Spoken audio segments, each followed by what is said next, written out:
Okay, welcome muli sa Axel Engineering.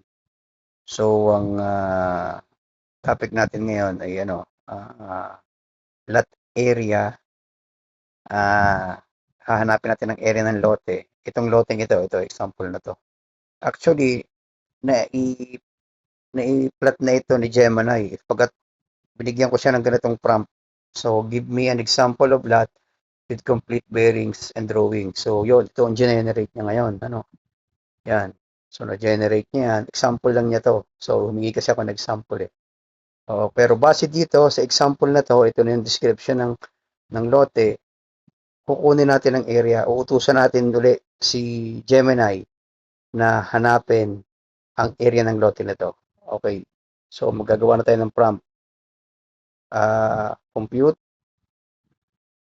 So, ang prompt na gagawin ko, compute the area of the given lot based on technical description. Yan. So, inutusan natin siya. Yan. Bali, computin daw niya ang area nito base sa kanyang technical description. Actually, andyan na yung technical description, pero andito yan. Andito yung technical description niya. Makikita natin, ito yun. Yan, ito yung technical description niya. So, yan. So, base dyan, computin daw niya ang area. So, utusan natin siya, generate natin. Yan. So, kino-compute na yung area base ito sa technical description niya. Calculation na yan. Yan, so matagal. Yan. Yun. So, ang lumabas, nasagot niya ay ito, 200 square meter. May sagot na siya agad. So, hindi na tayo nagagawa ng mga compute.